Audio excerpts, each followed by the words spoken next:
ATN news দেখছেন, সবাইকে আমন্ত্রণ জানাচ্ছি হ্যাপেনিং পয়েন্টের আজকের আয়োজনে। আপনাদের সাথে রয়েছি আমি জান্নাতুল ফিরদাউস কবিতা। আজকে আমরা একটি গুরুত্বপূর্ণ বিষয় নিয়ে কথা বলতে চাই দর্শক। এফএমসিজি অর্থাৎ ফাস্ট মুভিং কনজিউমার গুডস, এটি এমন এক ধরনের পণ্য যেটা আসলে দ্রুত বিক্রি হয় এবং সাধারণত স্বল্প মূল্যে পাওয়া যায়। আর এই পণ্যগুলোর মধ্যে খাদ্য, পানীয়, প্রসাধন সামগ্রী, পরিষ্কার করার সামগ্রী এবং অন্যান্য নিত্য প্রয়োজনীয় জিনিস অন্তর্ভুক্ত রয়েছে। যদি সংক্ষেপে একটু আমরা বলি, এফএমসিজি হলো সেই সব পণ্য যা প্রতিদিন মানুষ ব্যবহার করে এবং যা বাজারে দ্রুত বিক্রি হয়।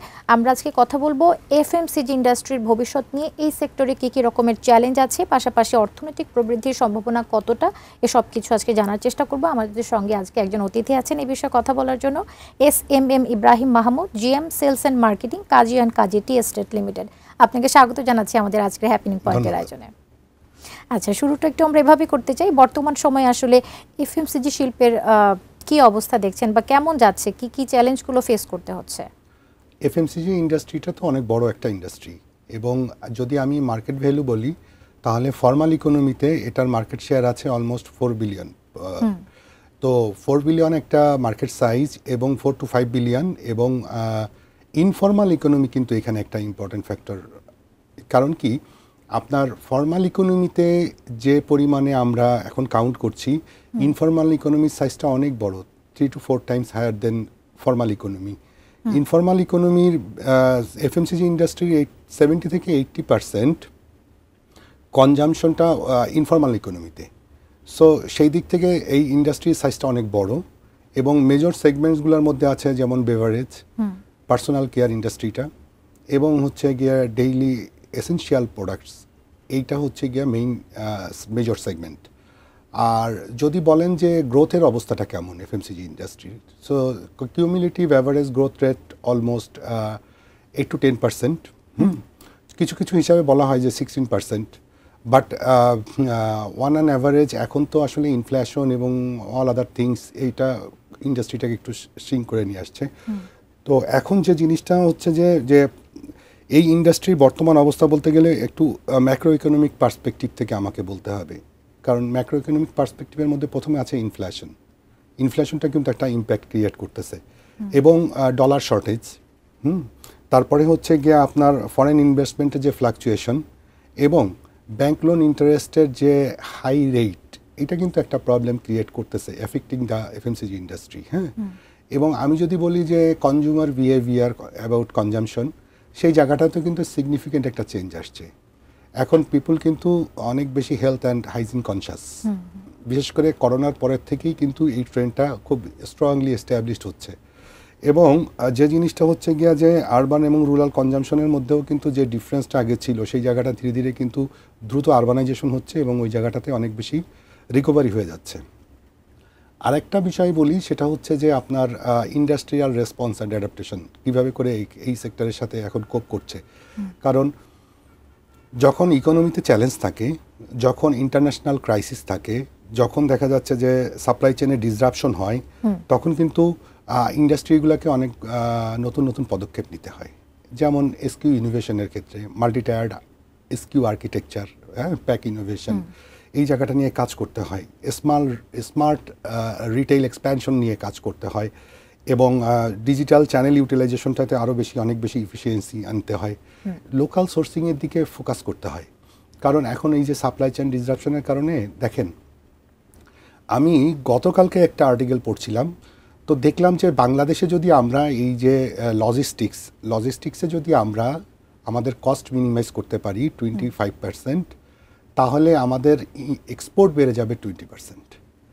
আমরা যদি ট্রান্সপোর্টেশন কস্ট 1% রিডিউস করতে পারি, আমাদের প্রায় 7.5% হচ্ছে আমাদের এক্সপোর্ট বেড়ে যাবে। আমরা যদি আমাদের যে ভেহিকেলসগুলো, এটা যদি 40 কিলোমিটার পার আওয়ারে যদি এইটাকে এনশিওর করতে পারি, তাহলেও আমাদের প্রায় 3.5%-এর মতন এক্সপোর্ট বেড়ে যাবে। এই যে সিচুয়েশনগুলো, এবং আরেকটা বিষয় আমাকে একটু বলতে হবে, সেটা হচ্ছে যে লোকাল সোর্সিংয়ের ফলে হবে কি, কস্ট কোয়ালিটি অপটিমাইজেশনটা হবে, এবং অপারেশনাল এক্সিলেন্সের জায়গাটা নিশ্চিত করা যাবে। সো এফএমসিজি ইন্ডাস্ট্রিতে এগুলো করতে হবে। আর একটা পার্সপেক্টিভ বলতে হবে, সেটা হচ্ছে যে কেন এফএমসিজি ইন্ডাস্ট্রির ফিউচার ভালো, বা এফএমসিজি কেন ভালো করবে। কারণ কি, আরবানাইজেশন হচ্ছে, এবং মানুষের রাইজিং ডিসপোজেবল ইনকাম। উইমেন এম্পাওয়ারমেন্টের ফলে কিন্তু এখন জিডিপিতে 36% women contribution. So labour force 36% labour force এখন উইমেন। তো এই যে জায়গাগুলো এবং ফুড সার্ভিসটা কিন্তু সিগনিফিকেন্টলি ইমপ্রুভ করতেছে বাংলাদেশে, হ্যাঁ, এই ইন্ডাস্ট্রিটা। সো দেখা যাচ্ছে যে ওটার সাথে আবার ই কমার্সের বুমিং, হ্যাঁ, সোশ্যাল মিডিয়ার বুমিং, এইগুলো সব কিছু মিলে। আর চ্যালেঞ্জ তো ডেফিনেটলি আছে, প্যাকেজিং, র ম্যাটেরিয়ালসের কস্ট অনেক বেড়ে যাচ্ছে। সো এইখানে অনেক বড় বড় কিছু চ্যালেঞ্জ রয়ে গেছে। তারপরে আপনার আরও আছে হচ্ছে গিয়ে যে এই যে সাপ্লাই চেইন ডিসরাপশন এবং ডলার ক্রাইসিস, এটা তো একটা বড় ভূমিকা রাখছে। আচ্ছা, সব কিছু মিলে একটু বলা যায় যে মানুষের ক্রয় ক্ষমতা বাড়ার সাথে সাথে এই যে এফএমসিজি খাতের যে বিষয়গুলো সেগুলো তো অনেকটা সংশ্লিষ্ট বা অনেকটা জড়িত। ক্রয় ক্ষমতা ভালো হলেই মানুষ গুণগত মানের ভালো মানের জিনিস খেতে চাইবে, ব্যবহার করতে চাইবে। আচ্ছা, ভোক্তার চাহিদা এবং ব্যবহারগত পরিবর্তন কতটা দ্রুত ঘটছে এটা একটু বলবেন, এবং সেটি ব্র্যান্ডগুলো আসলে কিভাবে সামাল দিচ্ছে? দেখেন, rapidly shift to urban and health conscious consumption, এইটা একটা ব্যাপার। আর একটা বিষয় হচ্ছে ডিজিটাল কনজামশন। কীরকম? এখন কিন্তু আরবান এরিয়াতে দেখা যাচ্ছে যে 70% কনজিউমার ডিজিটালি কানেক্টেড, এবং তারা কিন্তু সোশ্যাল মিডিয়ার মাধ্যমে ডিসিশন মেকিংয়ের কাজটা এবং ই কমার্সের জায়গাগুলোতে যাচ্ছে। হেলথ অ্যান্ড এনভায়রনমেন্ট কনসাস কনজামশনটা বেড়ে গেছে আগের থেকে। এখন কিন্তু জেনজি বলেন, মিলেনিয়ালস বলেন, তারা কিন্তু যখন কনজামশনের ব্যাপারটা কনসিডার করে, অলমোস্ট 40% কনজিউমার কিন্তু এই বিষয়গুলোকে খুব টেক কেয়ার করে। দেন পিয়ার ইনফ্লুয়েন্সটা অনেক হাই, এবং ইনফ্লুয়েন্সটা অনেক হাই, এবং দেখা যাচ্ছে যে রিভিউগুলা কিন্তু অনেক ইম্প্যাক্ট ক্রিয়েট করে।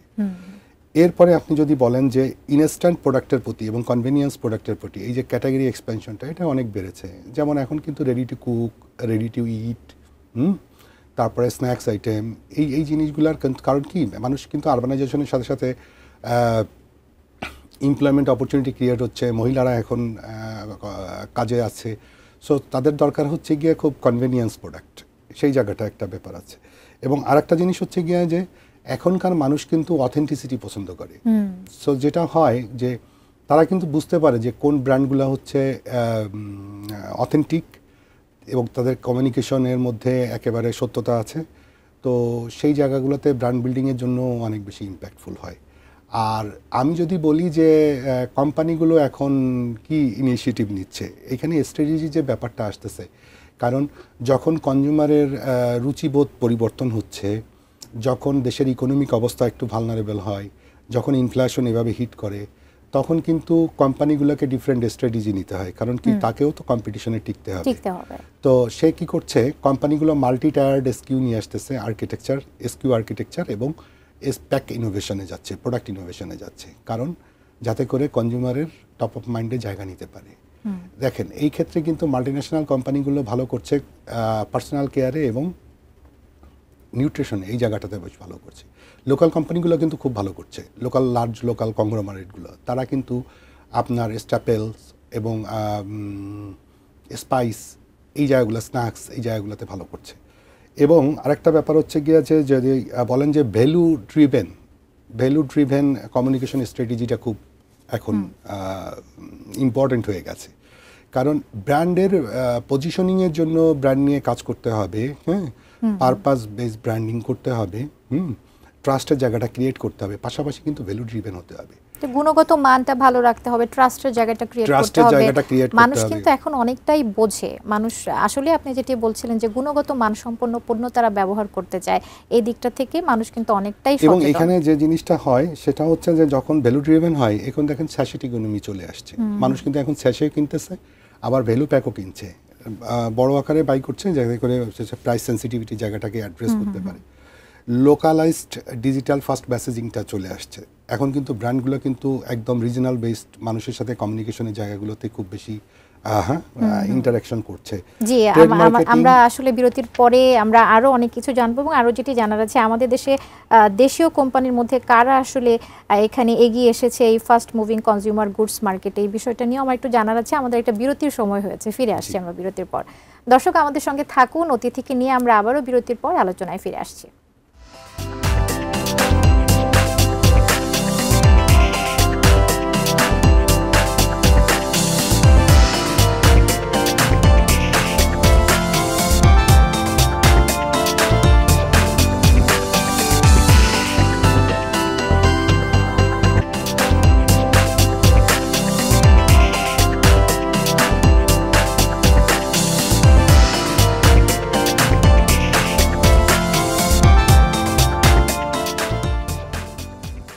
বিরতির পর ফিরে এসে সবাইকে আবারও আমন্ত্রণ জানাচ্ছি হ্যাপেনিং পয়েন্টের আয়োজনে। আমরা আজকে কথা বলছিলাম এফএমসিজি ইন্ডাস্ট্রির ভবিষ্যৎ নিয়ে এবং কথা বলছিলাম এসএমএম ইব্রাহিম মাহমুদের সাথে, GM sales and marketing, Kazi and Kazi tea estate limited. আমরা এবার একটু যে বিষয়টা নিয়ে কথা বলতে চাই, স্থানীয় এবং আন্তর্জাতিক ব্র্যান্ডগুলোর মধ্যে প্রতিযোগিতা কতটা কঠিন হয়ে উঠছে দিন দিন। আমি কিন্তু অনেকগুলো মাল্টিন্যাশনাল কোম্পানিতে কাজ করেছি, রেকিডে কাজ করেছি, মেরিকোতে কাজ করেছি এবং অনেকগুলো ন্যাশনাল কোম্পানিতে কাজ করেছি, যেমন স্কয়ার ফুড অ্যান্ড বেভারেজে কাজ করেছি, ফ্রেশে কাজ করেছি, এসিআইতে কাজ করেছি।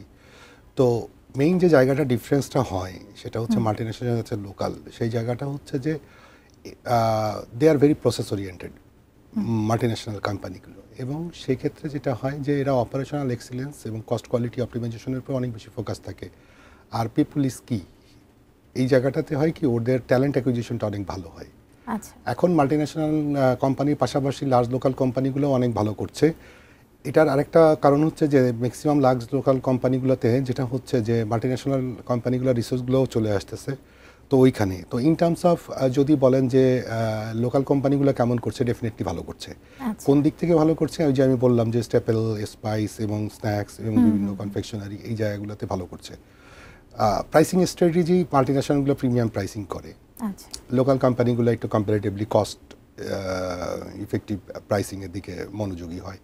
প্রোডাক্ট পোর্টফোলিও এবং প্রোডাক্ট ইনোভেশনের যে জায়গাটা, সেই জায়গাটাতে ডেফিনেটলি যেমন পার্সোনাল কেয়ার ইন্ডাস্ট্রি, তারপরে হচ্ছে আপনার নিউট্রিশন, এই জায়গাগুলোতে কিন্তু their innovation, their research and development is so high multinational কোম্পানিগুলো। এরপরে যদি বলি ডিস্ট্রিবিউশন ইফিসিয়েন্সি, এটা বোথ লোকাল এবং multinational they are doing fantastic. এবং আমি যদি ডিজিটাল মার্কেটিংয়ের কথা বলি, বা দেখা যাচ্ছে যে আমি যদি ট্রেড মার্কেটিং বা রুট টু মার্কেট অপটিমাইজেশনের কথা বলি, সেই জায়গাটাতে দুইটা দিক থেকেই লোকাল এবং মাল্টিন্যাশনাল ভালো করছে। এবং অমনিচ্যানেল স্ট্র্যাটেজি এবং অ্যাজাইল মিডিয়া প্ল্যানিংয়ের ক্ষেত্রে মাল্টিন্যাশনাল একটু এগিয়ে আছে, বাট লার্জ লোকাল কোম্পানিগুলোও কিন্তু সিগনিফিকেন্টলি করছে। হ্যাঁ, এবং স্কয়ারের মতো কোম্পানি, এসিআই এবং এরাই ভালো করছে, প্রাণ, হ্যাঁ, এবং ভালো করছে। আর একটা ব্যাপারটা হচ্ছে ব্র্যান্ডের যে ইকুইটি, সেই ইকুইটির জায়গাটা কিন্তু মাল্টিন্যাশনালের অনেক ট্রাস্টের জায়গাটা অনেক হাই, এবং লোকালগুলোও কিন্তু অনেক ভালো এগিয়ে আসছে। So in terms of competition এখন কিন্তু মাল্টিন্যাশনালের সাথে লোকালগুলোও কিন্তু সমান তালে এগিয়ে যাচ্ছে, কম্পিট করছে। আচ্ছা, তাহলে আমরা বলতে পারি যে আন্তর্জাতিক ব্র্যান্ডগুলো একটু প্রিমিয়াম সার্ভিস তারা দিচ্ছে মানুষকে।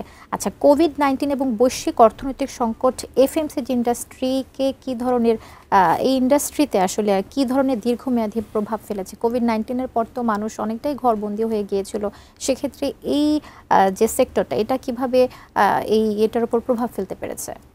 কোভিডটা কিন্তু আমাদের জন্য অনেকটা বলতে পারি যে পরবর্তীতে আমার কাছে মনে হয়েছে যে আশীর্বাদ হিসাবে আসছে।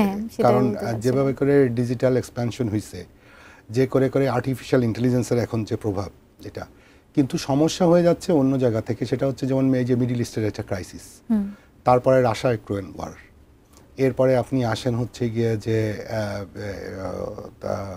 কি বলে যে ইউএস চায়না ইকোনমিক টেনশন, এই যে জিনিসগুলো, এইগুলো কিন্তু আলটিমেটলি আমাদের কিন্তু সাপ্লাই চেনে ডিসরাপশন ক্রিয়েট করতেছে। অয়েল প্রাইস বেড়ে যাচ্ছে, হুইটের প্রাইস বেড়ে যাচ্ছে, এডিবল অয়েলের প্রাইস বেড়ে যাচ্ছে, র ম্যাটেরিয়াল, প্যাকেজিং ম্যাটেরিয়ালসের সোর্সিং আমাদের জন্য ডাইভার্সিফাইড করতে হচ্ছে, লোকাল সোর্সিংয়ের উপরে হচ্ছে, আবার সোর্সিং ডিলে হচ্ছে, তো অনেক ইম্প্যাক্ট। হ্যাঁ, তো এই জায়গাগুলোতে বাংলাদেশে আমাদের এফএমসিজি ইন্ডাস্ট্রি এখন যেটা চিন্তা করতে হবে সেটা হচ্ছে যে আমরা কিভাবে করে এই যে সাপ্লাই চেইন ডিসরাপশন যেন আমাদের ইম্প্যাক্ট না ক্রিয়েট করতে পারে, আমাদের যাতে লোকালের উপর আরও বেশি একটু ফোকাস করতে হবে। অর্থাৎ বৈশ্বিক অস্থিরতা হ্যাঁ বলছিলেন, যেমন করোনার মতো একটা ব্যাপার, এটার সাথে অনেকটা আপনি বলছিলেন আশীর্বাদের মতো এফএমসিজি খাতে, কিন্তু আবার দেখা গেছে বৈশ্বিক অস্থিরতার কারণে কিন্তু আরও নানা রকম ঝামেলা তৈরি হচ্ছে। আচ্ছা, ডিজিটালাইজেশন, ই কমার্স এবং সোশ্যাল মিডিয়া কিভাবে এই খাতের রূপটাকে বদলে দিচ্ছে? এখন কিন্তু বাংলাদেশে আপনার ইন্টারনেট ইউজার হচ্ছে 77 million, more than 77 million, which is huge. আবার যদি বলেন যে অ্যাক্টিভ অনলাইন শপার, তাদের নাম্বারটা হচ্ছে অলমোস্ট 17 মিলিয়নের উপরে, এবং 8 to 9 বিলিয়ন বিজনেস আসতেছে ফ্রম ই কমার্স ইন্ডাস্ট্রি থেকে। সোশ্যাল মিডিয়ায় পেজ দেখা যাচ্ছে যে ফেসবুকে দেখা যাচ্ছে 3.5 লাখের মতন পেজ আছে, বিজনেস পেজ আছে। সো এই জায়গাটাতে হিউজ ইম্প্যাক্ট, এবং সবচেয়ে বড় কথা হচ্ছে যে এখন কিন্তু ওই যে ইনফ্লুয়েন্সার ড্রিভেন কন্টেন্ট আসতেছে, স্টোরি টেলিং আসতেছে, ব্র্যান্ডগুলোর জন্য অনেক স্কোপ তৈরি হয়েছে, বিশেষ করে ক্ষুদ্র উদ্যোক্তাদের জন্য, এসএমই এন্টারপ্রাইজগুলোর জন্য। তারা কিন্তু একদম স্নাইপার শুটিং করতে পারতেছে যে আমার টার্গেট কাস্টমার কারা, তাদের কাছেই কিন্তু সে রিচ করতে পারতেছে। এবং ডিজিটালের রিটেল পেনিট্রেশনটা অনেক হাই হয়েছে, যার কারণে হচ্ছে কাস্টমার বেসটা অনেক বড় হয়ে গেছে। আচ্ছা, এফএমসিজি ইন্ডাস্ট্রিতে আগামী 5 বছরে কোন দুটি বড় ট্রেন্ড আপনি দেখছেন? আমি প্রথমে যেটা বলবো সেটা হচ্ছে সাস্টেনেবিলিটি, যে জায়গাটা ইন্ডাস্ট্রির ক্ষেত্রে সাস্টেনেবিলিটি, প্যাকেজিংয়ের ক্ষেত্রে sustainable packaging and eco friendly, consumer friendly হচ্ছে গিয়ে যে প্রোডাক্ট, সেটার ডিমান্ড কিন্তু দিনে দিনে বাড়ছে। হ্যাঁ, এবং এই জায়গাটাতে যারা ভালো করতে পারবে তাদের ব্র্যান্ড ইমেজ বাড়বে। এবং আর একটা জিনিস হচ্ছে যে সার্কুলার ইকোনমির দিকে যারা ফোকাস করবে, এটা তাদের কিন্তু দুই দিক থেকেই হেল্প করবে। কারণ সার্কুলার ইকোনমি থেকে একটা জিনিস হচ্ছে যে কস্ট অপটিমাইজেশন হয়, এবং এনভায়রনমেন্টের জন্য ভালো, পিপুলের জন্য ভালো, প্ল্যানেটের জন্য ভালো, এবং প্রফিটও এনশিওর করা যায়। সো এইটা একটা মেজর একটা জায়গা। আর একটা হচ্ছে গিয়ে যে AI and data driven personalisation, এই জায়গাটাতে ফোকাস করতে হবে। একদম পার্সোনাল, মানে কাস্টমাইজড সার্ভিস। এখন কিন্তু আমরা কাস্টমাইজড সার্ভিস পছন্দ করি। দেখবেন যে এখন ব্র্যান্ডগুলোও কিন্তু ওইভাবে করেই কিন্তু মানুষের একেবারে নিডটাকে পিন পয়েন্ট করে কাস্টমারের কাছে আছে, এবং কাস্টমার কিন্তু প্রিভিলেজড হতেই সার্ভিসটা পেতে চায়। ঠিক বলেছেন। সরকারের নীতিগত সহায়তা, কর কাঠামো বা উদ্যোগ নেওয়ার ক্ষেত্রে কি ধরনের পরিবর্তন প্রয়োজন বলে মনে করেন? সরকার যথেষ্ট করার চেষ্টা করছে। বিষয়টা হচ্ছে কি, বিএসটিআই, ফুড সেফটি অথরিটি, তারপরে হচ্ছে গিয়ে কমার্স মিনিস্ট্রি, দেন হচ্ছে আপনার হচ্ছে বিডা, এই জায়গাগুলো তারও বেশি একটু ফাস্টার করতে হবে, আরও ফাস্টার করতে হবে। এবং এইটা যদি এরকম করা যেত আরও ভালো হতো। যেমন আমরা এখন ফরেন ডিরেক্ট ইনভেস্টমেন্টের ক্ষেত্রে কি করছি, যে সিঙ্গেল পয়েন্ট সার্ভিস দেওয়ার চেষ্টা করতেছি। তো এই সার্ভিসটা যদি আমরা দিতে পারি, এবং যদি লোকাল কোম্পানিগুলোর জন্য যদি এরকম করা যায়, কারণ আমি যখন আমাকে একটা বিজনেস করতে গেলে 8টা-10টা লাইসেন্স লাগবে, তাহলে এই লাইসেন্সগুলোকে যদি আমি কোনো সিঙ্গেল পয়েন্ট থেকে যদি একটা এন্টারপ্রেনিয়ার জন্য আমরা যদি ওই সার্ভিসটা প্রোভাইড করতে পারি, তাহলে কিন্তু তার জন্য যে বিজনেস এনভায়রনমেন্টটা দরকার সেটা কিন্তু অনেক বেশি স্মুদার হয়। এই জিনিসটা আমাদেরকে একটু ফোকাস রাখতে হবে, এই জায়গাটাতে কাজ করতে হবে। তারপরে হচ্ছে গিয়ে এই যে জিআই, এইটাকে ওইভাবে করে প্যাট্রোনাইজ করতে হবে। তারপরে হচ্ছে গিয়ে আপনার ইনোভেশনের জায়গাটাতে সাপোর্ট দিতে হবে। স্মল মিডিয়াম এন্টারপ্রাইজ 70 থেকে 80 লাখের মতন স্মল মিডিয়াম এন্টারপ্রাইজ আছে, এদের কিন্তু ইনফর্মাল ইকোনমিতে বেশি কন্ট্রিবিউট করতেছে রেদার দেন ফর্মাল ইকোনমি। তো সেই জায়গাটাতে যাতে এদেরকে ফর্মাল ইকোনমিতে নিয়ে আসা যায়, তার জন্য সাপোর্ট সিস্টেম ডেভেলপ করা, ট্যাক্স রিডামশন, এইগুলোর ব্যাপারে একটু সাপোর্ট দিতে হবে, তাহলে এই জায়গাটা অনেক বেশি স্মুদেন হবে। আচ্ছা, আপনাকে অনেক ধন্যবাদ আমাদের সঙ্গে আপনি যুক্ত হয়েছেন। সবশেষ কিন্তু আমরা বলতেই পারি যে ডিজিটাল রূপান্তর, গ্রাহক কেন্দ্রিকতা, পাশাপাশি নতুন বাজার অন্বেষণ এবং এসএমই উদ্যোগের কথা নিয়ে যদিও আমরা খুব বেশি সময় পাইনি আলোচনা করার জন্য, এই উদ্যোগকে সমর্থন করার মাধ্যমে এফএমসিজি খাতে আমরা আরও ভালো প্রবৃদ্ধি অর্জন করতে পারি। অনেক ধন্যবাদ আপনাকে, যুক্ত হয়েছেন আমাদের সঙ্গে। দর্শক, আমরা আজকে কথা বলছিলাম এফএমসিজি ইন্ডাস্ট্রির ভবিষ্যৎ নিয়ে এবং কথা বলছিলাম এসএমএম ইব্রাহিম মাহমুদের সাথে, GM sales and marketing, Kazi and Kazi tea estate limited. আমাদের সঙ্গে আপনারা যুক্ত ছিলেন, অসংখ্য ধন্যবাদ। হ্যাপেনিং পয়েন্টের আয়োজন আজকের মতো এ পর্যন্তই, ভালো থাকবেন।